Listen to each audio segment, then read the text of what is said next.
Hi, everybody. Welcome to my March 2024 non-dual astrology transmission and forecast. And greetings from the East Coast of Mexico. Forgive me if you can hear the sound of either workmen or fan in the background. It's just how it is here.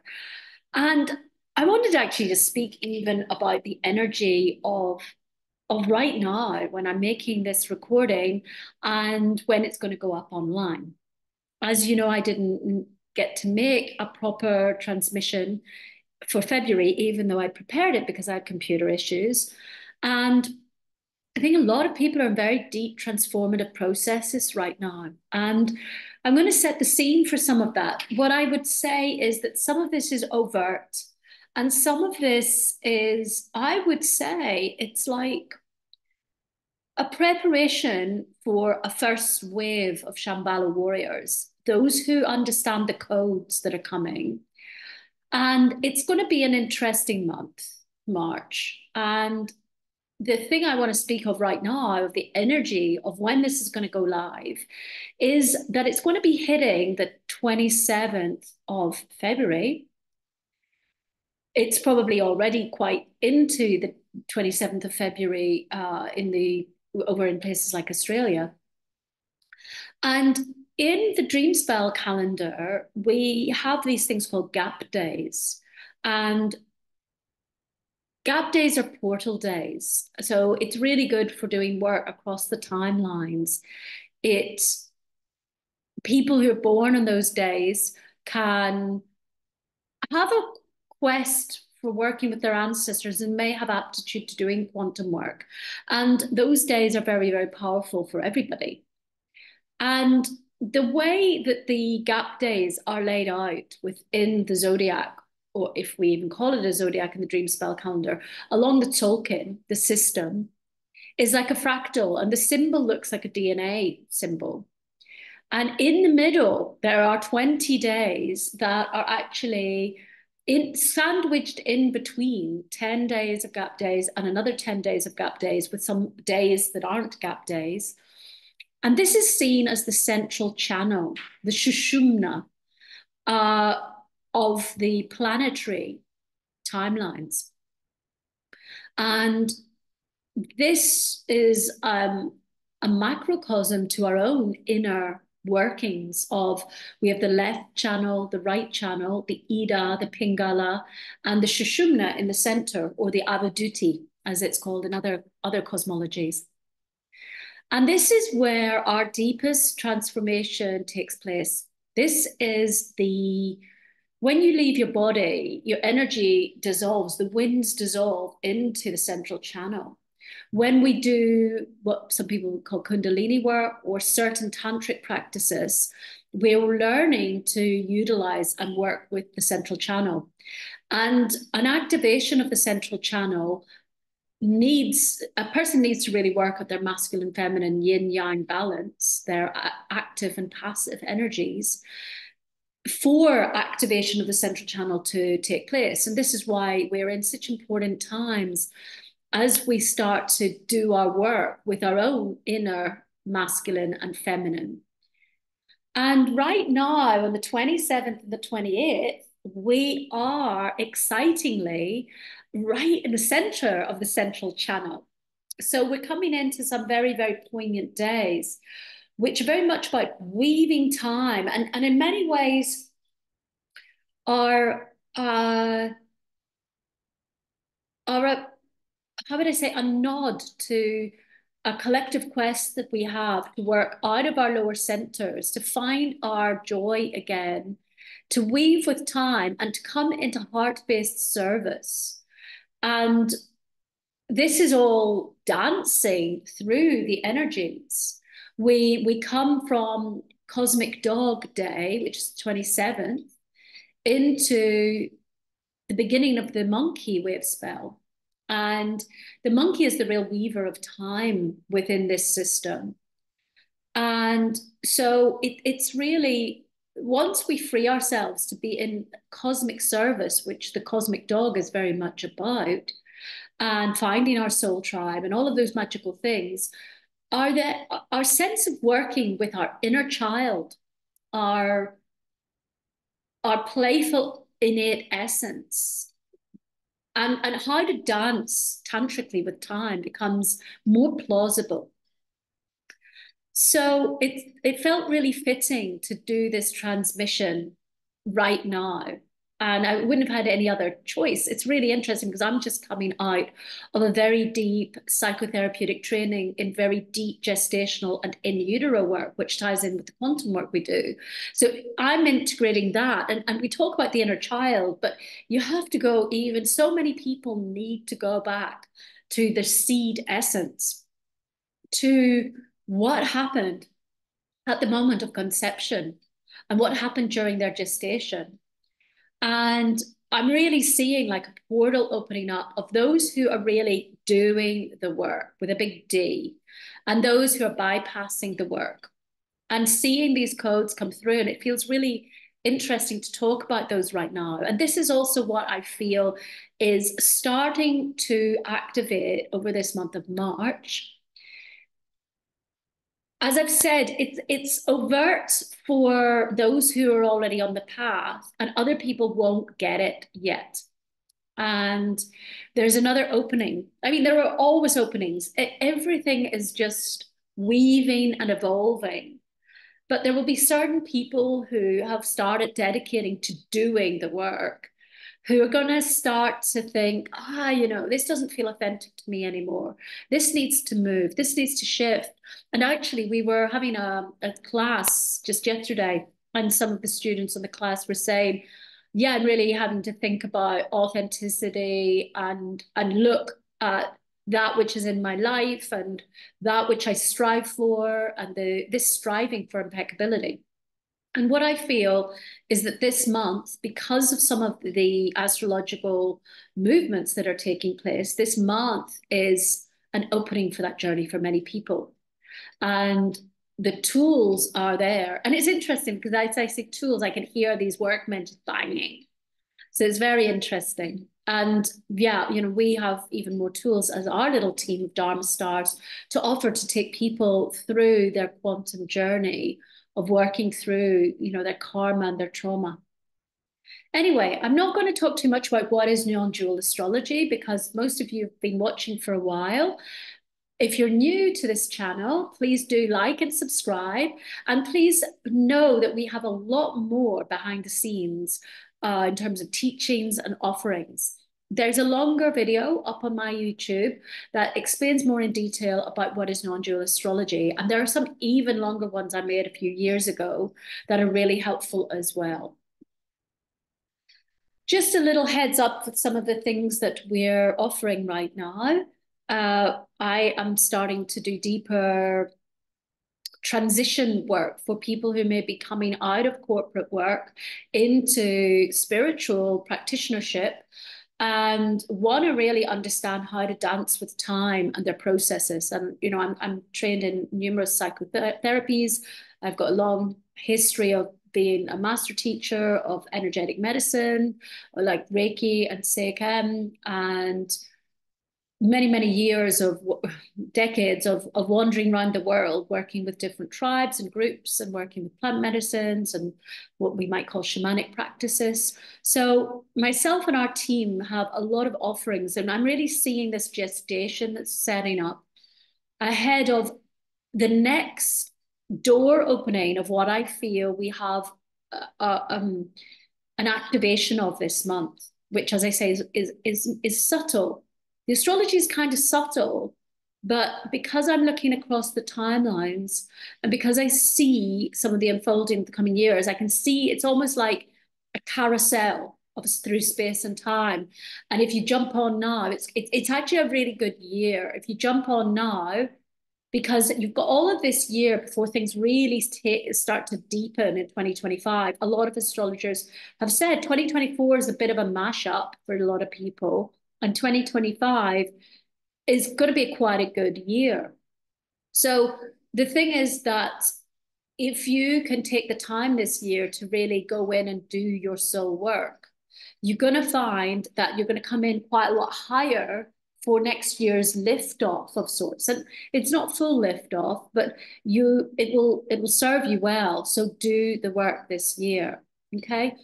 And so in commemoration of this this opening I see in the astrology that I mapped a few months ago, we're going to be offering a series of Venus-Saturn code teachings through this year and into 2025. And the first portal of that opens this March. Okay, so on the 20th, it's not, we have a 20-day eclipse journey, which is starting around the 20th, around equinox. We have later in the month, it's jam-packed. The astrology is jam-packed. And it's too detailed for me to explain in this. I think a lot of you like to see a little burst to get an idea of what's coming. And what we will offer is people can either do the full journey, which I really recommend because you're going to get to line up with the codes. And when you line up with codes, your body is going to align space and time. You're going to free yourself. You're going to find your groove, your cosmic groove better.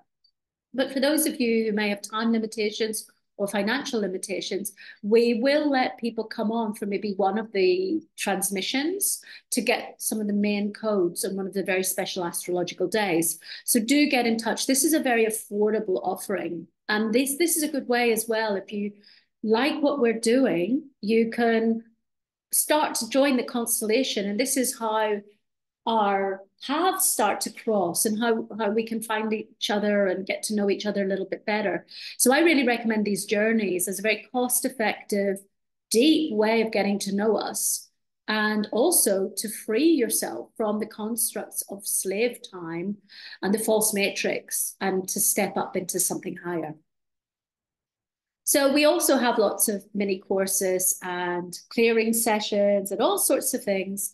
And I also offer soul surgeries. What I do need to say is I'm in the finishing stages, hopefully, of writing a book, which will be hopefully released in early May. So I have a lot less time for new people to come in. But come late April, early May, my door is opening again very deeply. Okay, so general astrology, no big shocks here. On the 20th, we have the equinox. So if you're in the global north, it's the spring equinox. If you're in the global south, it's the autumn equinox. And what is interesting is, of course, it's in Western tropical astrology, it's the beginning of the new year, astrologically speaking. Straight off the back of equinox, we have the Venus-Saturn conjunction. Sorry about the typo. And here we have in the bluish picture, Venus and Saturn. This is where I believe these portals are coming. And Venus and Saturn, they are going to conjunct pretty much every year. It's not like, whoa, wow, this is going to mean there's a whole new phase of evolution for humanity. But when we look in a non-dual way, and also I've been studying the Kalachakra astrology of this meeting of Venus-Saturn speaks to what I've been seeing in a lot of people's charts, is that I see an activation for a lot of people in 2025. And I'm going to be talking in more depth about this Venus-Saturn conjunction when I go onto the Vedic Astrology page. This is one to watch because how I like to say it is that it's like Venus is coming round to get its bottom smacked by Saturn. And Saturn, in short, is planet of hard work, of karma. Saturn is the master of time, lord of time and the lord of karma. And Saturn slows us down, and Saturn makes us have to do the hard work. Slow and steady wins the race is very much Saturn way. And so Saturn has a spiritual, all the planets are very spiritual. It is about karma. It's about paying your dues. It's about the fact that we all have come in with karma and we have to pay back. And a lot of people right now are in frivolous spirituality. It's very superficial. And when Venus is in its shadow, Venus, the planet of love, very creative and sensual. It likes comfort. It's quite into interacting with people. It's quite skillful. But Venus has a shadow, and I believe that a lot of people are in the kind of pseudo spiritual circuit are displaying afflictions of their Venus at the moment. So there's this attachment to self-care. Self-care is super important, but it's languishing in it and languishing in material comforts and actually getting a little bit confused, but legitimizing it via the ego that spirituality is cool. You know, I'm allowed to be a millionaire. And yeah, everybody's allowed to be a millionaire. But a lot of people are fixated on comfort and materialism. And as such, they're still in a lower branch of spirituality because they haven't actually got to the spirit part. They're still in the material part. And that's not to say that their aspirations are bad, but it's just like it veers into superficiality, which is why we see a lot of offerings that are very same all across the board because people are they're learning. There's nothing necessarily bad with it, but it's superficial. Okay. And what I'm seeing is in these timelines, there's this meeting annually that's happening now in Vedic astrology. It's happening in the upper realms of the zodiac. And it's bringing astrological constellations in. So the nakshatras, the lunar mansions that sit with Venus and Saturn as they're conjuncting, are very telling to me as to why and what Venus is going to get his ass kicked about. And it's going to get really interesting by January when the next one happens, January 2025. So there's a bit of an ass kicking coming. And as I say, some people will be so in their Venus moment, they won't even see the ass kicking, they won't even notice it. But those who are already doing the work with the big D are, it's a really potent time to be like, you know what? I'm going to really graft. I'm really going to get my stuff lined up. And I'm not going to bypass. And I'm not going to just opt into the easy or way out or be avoidant or run from any challenges.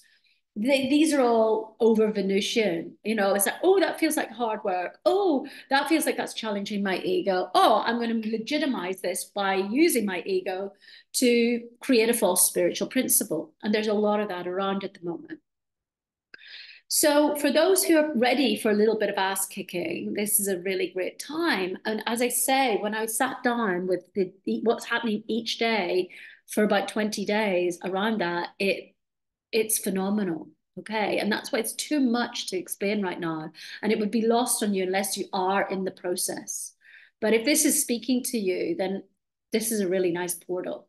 Okay. And then we also, just for good measure, we come into eclipse season on the 25th. And yeah, I'll be going into this later. We are also going to have 10 more gap days just around that as well. It's like bam, bam, bam, bam of transformative astrology.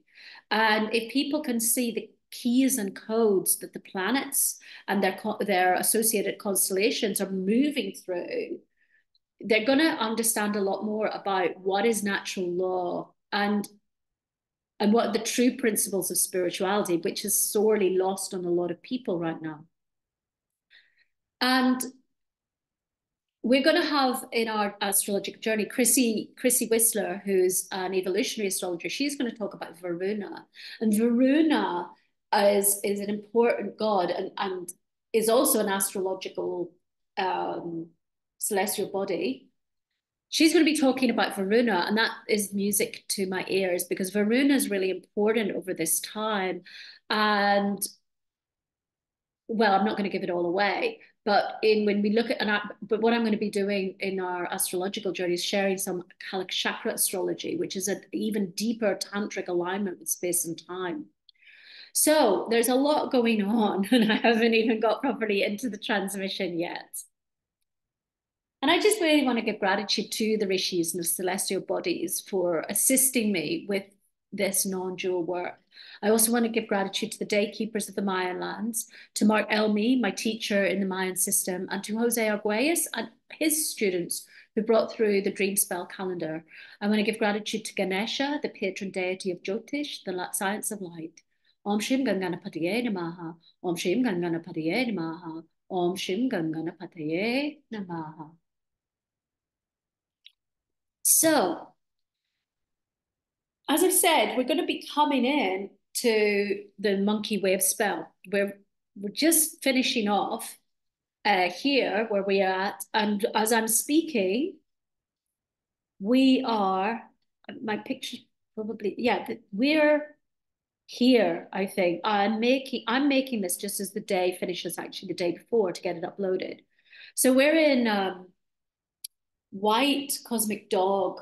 So this is like dog. Dog is a portal to the heart. And dog is about love and loyalty. It's about working through codependency and lots of these lower chakra wound things that we have. And then we're coming into the monkey wave spell. So here we are. This diagram up in the top right is this is the Sushumna here that we're in right now. Okay, so we're still in the Sushumna, in this very deep portal where our highest spiritual possibilities are intrinsically possible. If you look at that diagram, it's hard to see, but this is like this micro version of the DNA double helix structure. And this is the spiritual channel. And then we as a microcosm, if we are doing the work right now, if we're starting to cultivate, starting to come online, this is a time for very deep realizations. And you know, the more you work with space and time and things like really listen to this transmission, the more you will sync up to the celestial bodies, and the more you're going to find flow in your life and that you're in the right place at the right time. When we fight time or we're working with false time constructs, how are we ever going to really get the true Kundalini activation? How are we going to be able to elevate to higher spiritual awareness of the higher chakras and emanate from, as a holonomic being, meaning a holistically balanced being that's fully moved away in their spiritual essence and able to work across the spectrum, okay, to work through that. So that's why it felt really nice to make this transmission right now as we're in this, okay? So from the February 28th to the 12th of March, we have the monkey wave spell. And then we come into the seed wave spell, which is really interesting because seed, of course, is about seeding things. And I'm just doing the maths here. Yeah, seed has several reasons and meanings about it. It's quite social. It can be about new projects. It can also be about using your energy around the burdens that you've maybe brought into this life or that you're carrying and working out, sifting through what is worth carrying and what is going to have value. You know, this is a really important time for all of us to release our shackles and to say, okay, you know, I've got this really wonky shoulder from my ancestors. And then does it actually serve your Dharma to be stuck in that? Do you need to hold on to their story? Sometimes we choose to perpetuate victim narratives and stick in a lower vibration story. I choose to be burdened rather than, and some of our burdens become our gold, okay?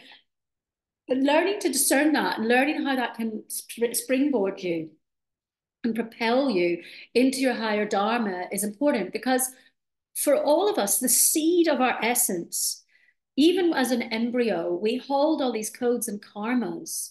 And having just done training in very deep in utero work, you know, there's just so much that when we regress ourselves back to the point even of conception and into the split second motion around that, it's phenomenal when you see how the microcosm has rippled through into all your unconscious motivations and your interpersonal ways of being.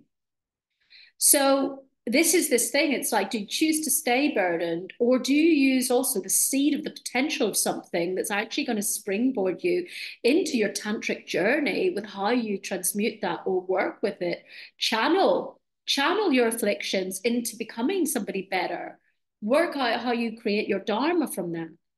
So this is a very interesting time. And we then come into another wave of gap days. So there's a really amazing possibility from the 13th into then where we hit this lunar eclipse.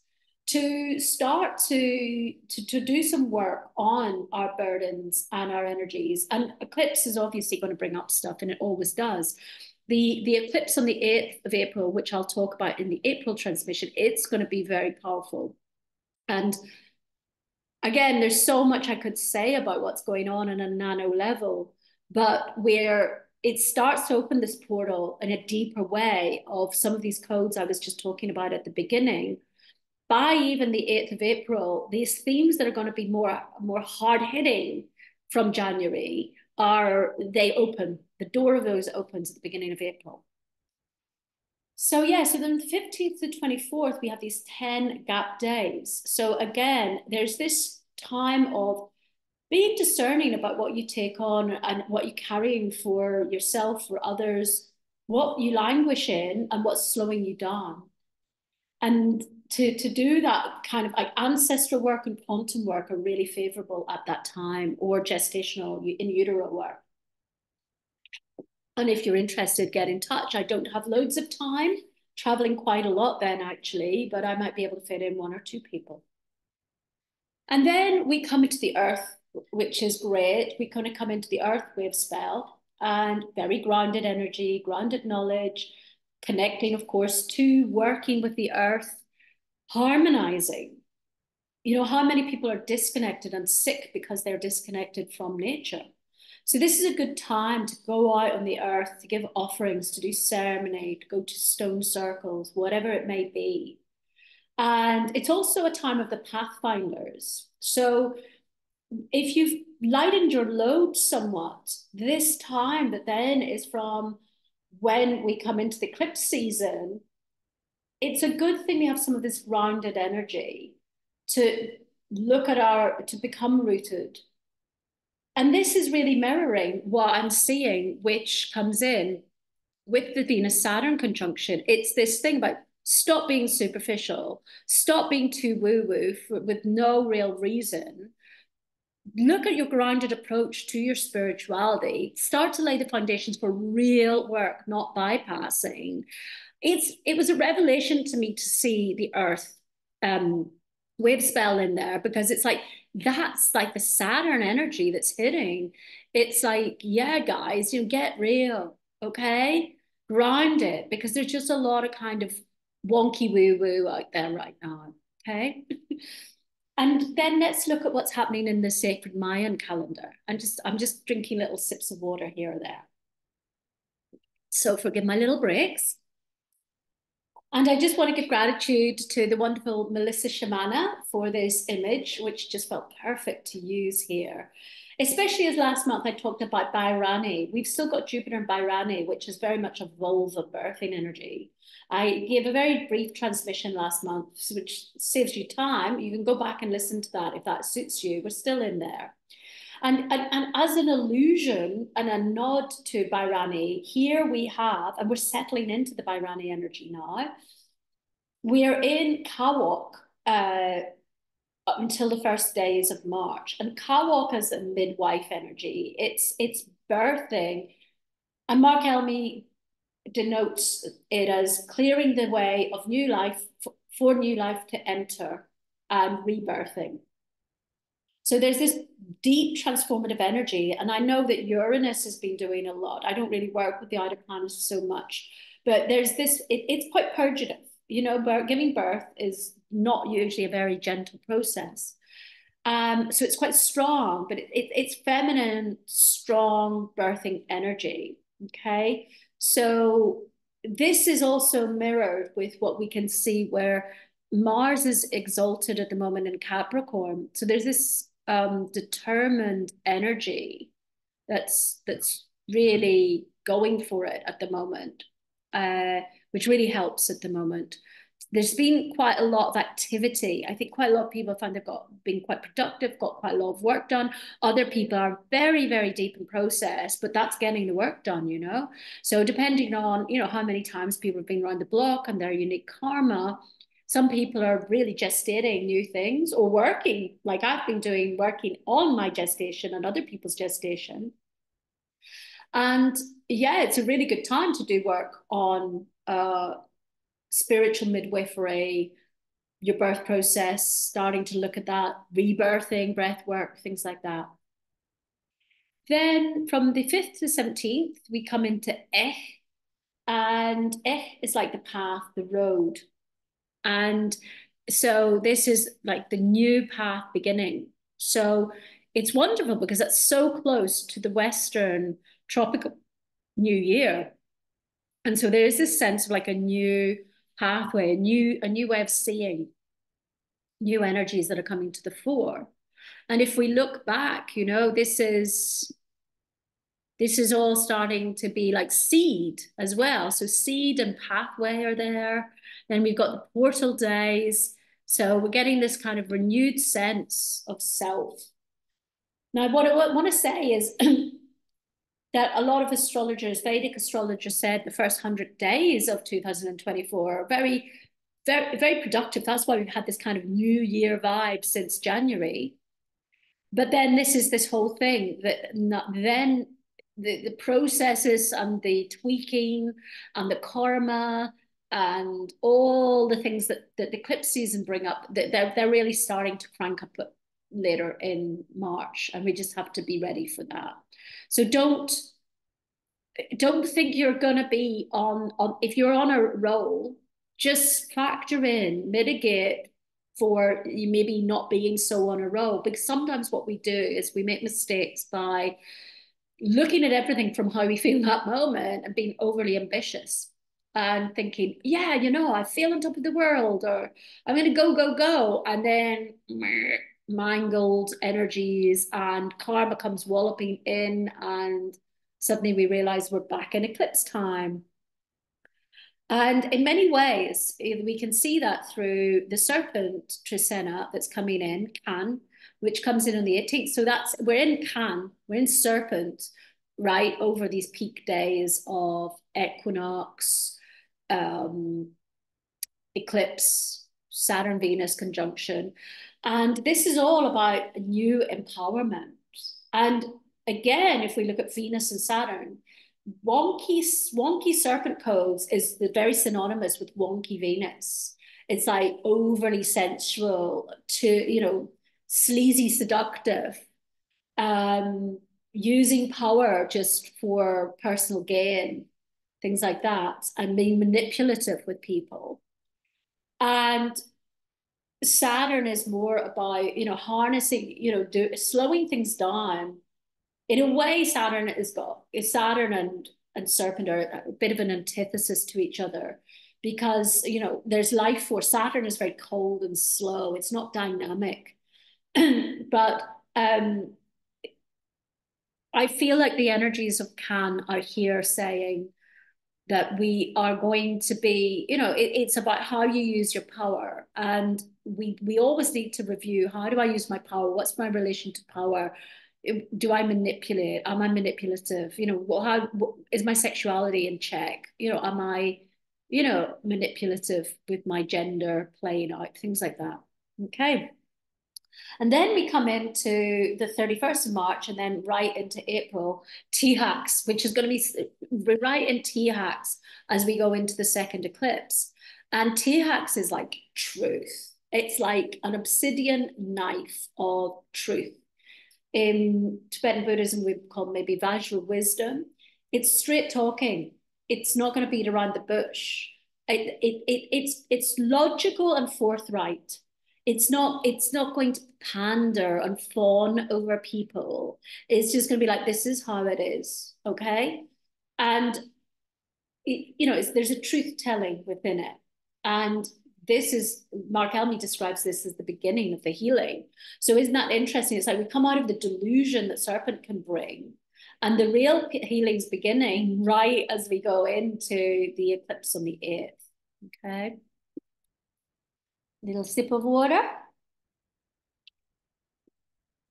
So then Vedic astrology, and this is such a nano particle, but some of the major influences. So as I mentioned, Mars is exalted. I think that was from the 5th February, actually. So Mars has been exalted in Capricorn, and this continues until mid-March. This has been this good, productive, grounded, getting things done, really good time, especially as to know there's 2 weeks left now of work steadily, graft, do this stuff before eclipse comes, which then may, bring you plot twists and processes. We've also had, we've got a series of Mars-Venus interactions. So they've been meeting at the moment in Capricorn, and that can, in Vedic astrology, that's seen as a bit of a divine war. In Western astrology, people think it's like very sexy and romantic when they meet. But in Vedic astrology, it's seen as, they're better opposite each other. When they're sitting on top of each other, they're, it gets a bit crazy. And so if it's harnessed, anything like this, if the energy is harnessed, it can create great passion for projects. But it can also be quite intense. And so we've had that in Capricorn. And then, and we've probably gone through the deepest intensity of that, which I didn't get a chance to talk about in February. But they're going to kind of dance a little bit with each other in Aquarius from around mid-March, I believe. They kind of hang out again in the same house. And in a way, I think that's great. We've got quite a lot of Aquarian energy in Vedic astrology coming up this month. So they're meeting in Aquarius is great for this seeding that we're seeing, like new projects, seeding, new pathways, new wisdom, okay? So if you can utilize the clash of Mars and Venus appropriately, or the clash of the masculine, feminine feuding, and actually, all of these things are about how you direct your awareness. If you accommodate something, be like, how do I let you dance in my system? How do I let you be here? Sometimes I'll see things and think, yeah, that's like maybe my Mars is rubbing up my Mercury. So I really sit with them and say, like, how do we dance your groove? How do we play with both of you? How do we accommodate you? How do I be both those medicines at the same time? How do I see that? How do I, how do I dance this into the world? So that's another thing that we need to be mindful of. Saturn is also combust. Now, this is really interesting to me because possibly I'm a geek, but so Sun has been sitting on Saturn, and this started last month. And Sun and Saturn are totally different purposes. So Sun's super hot and, wants to activate things, courageous soul energy, and Saturn's like that which you don't want. It's sacrifice, it's the prison, okay? And it's cold. And so when Sun sits on Saturn, it actually takes away Saturn's energies a lot. And so it's interesting. Our little school, Dharma Stars, we had been making a deep series of protocols, and we became very Saturnian just before Saturn became combust. And then I had to have a word with everybody and say, you know what, like people are likely, because we've got Saturn combust, people are just not going to want to do the Saturn work. They're going to be annoyed if we tell them these things right now. They're going to be triggered. We just need to leave people to go and get burnt or do their thing in their own way. And then everybody comes back and sees Saturn when Saturn wants to do its thing again. And I'm not preoccupied with Saturn, but I just think that Saturn gets a bad rap and has really important teachings for us. So it's really interesting for the geeks like me, because Saturn is coming out of combustion on the 17th. And then soon after that, just, in the 20s, it's already start conjuncting, but the exact conjunction is happening on the 21st. So it's like people will have been maybe doing things their own way. A lot of people have been feeling freed up from some karma. I mean, it's quite nice to have respite. I'm not here to diss the sun combusting on Saturn, because I think it can actually mean a reprieve from some things, which gives new insights, all of these things. But it feels like then Saturn's like, right, I'm back on duty. And then it's going to come and slap Venus's bottom for being naughty. Okay. And this is going to be happening in Shada Bishak. And this is all about it. Very interestingly, actually, is that Shada Bishak is called the star of the Avaduts, and the Avaduti is the central channel. Okay, so we have this real connection to the internal Kundalini, and it's this concept of these slightly eccentric light workers who are here to usher in new times. It's also known as the 100 Physicians. So there's a sense of saying, you think you're a healer? Okay, well, Saturn's going to be like, let's really look at what that's about, because Saturn's staying in Shadabisha for a lot of this year. And Venus is then going to go and be exalted pretty soon after in Pisces, which is going to be wonderful. So we're going to get this lovely transcendental energy with Venus, but it's almost like Venus and Saturn are meeting for a bit of a meeting. Saturn's like, you need to sober up a bit. And then Venus is going to go and be all like celestial in Pisces, but there's a sobriety moment, I feel, which is kind of like check yourself, check your journey, and check your motives, check your agenda, check your objectives and who you really are and why you think you're doing this mission, okay? Which is going to be this unfolding medicine that's going to then give rise to this new priest and priestesshood of Shambhala warriors, I feel. And so, yeah, so I can't even understand what I've written in my notes, but oh, I believe that Venus is probably still in there until the 30th, something like that. But the true conjunctions on the 31st. Yeah, so the 7th to the 30th, we've got them both in Aquarius.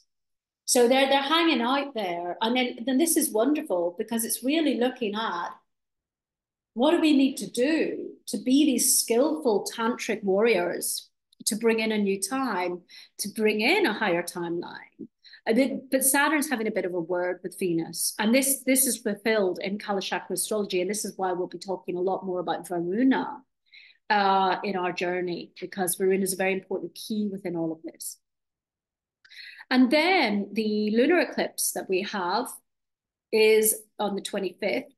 It's in the Pisces Virgo axis. So this is like the work transcendental axis, and Rahu is sitting in the highest nakshatra, the highest constellation of the zodiac in Revati. So Revati is very sattvic. It has a concern for transcendence. It's called the star of wealth also, but meaning wealth that is spiritual acumen, spiritual abundance. And Ketu is there in Hasta, which is very creative. It's the hand, and it can be about healing, but it can also have a connection to work. So there's this whole thing that's underway, a journey through, some people will be overzealously spiritual, but this superficial spirituality with this Revati moment that's taking place. And it's wonderful. I do feel that this is a really beautiful time, but Rahu can lead us to delusion. It's beautiful. We have a beautiful forward motion for everybody to become more spiritual on the planet right now. But we also, similarly with that, have the same possibility for everybody to become spiritually deluded at this time, okay? Because Rahu leads through excesses and teaches through us doing really silly karmic stuff that we just have to do. But therefore, a lot of people's lessons are going to be about what they think is transcendental, what they think is spiritual. So you can see how they're like Saturn trying to sober up Venus, because Venus just wants to go to ecstatic dance all day long. And then, Rahu is sitting in Revati, and it can be like, yeah, so, I'm really spiritual because, whatever. I don't want to, mock anybody, but there's a lot of stuff that hasn't actually got this grounded approach yet. And this whole teaching that's here with these eclipses is about get the balance right. You can't bypass having to be in this body and do stuff in 3D. But also, if you're just a 3D person, you're never going to evolve spiritually. And this is a really deep teaching for us right now. And this series of eclipses that we're going to have over this next 18 months or so is going to be really, really important for us, for really, really starting to get the balance right of working smarter, not harder, having time to cultivate spiritually, not bypassing, not bypassing by avoiding spirituality completely, and not bypassing by checking out from the human experience. So big times ahead, hey? So synthesis for this month. Oh, why did you do that? I didn't pass anything. Okay. Well, maybe we've got to go to the void. I don't know. So there's going to be a lot of new metaphysical insights coming through. This whole spiritual shenanigans is rising, okay? And it's a great time to open into a gateway. And this gateway yields for people who wish to take it on deep initiation possibilities. A lot of people, as I said, won't get it yet. They'll get it maybe next year.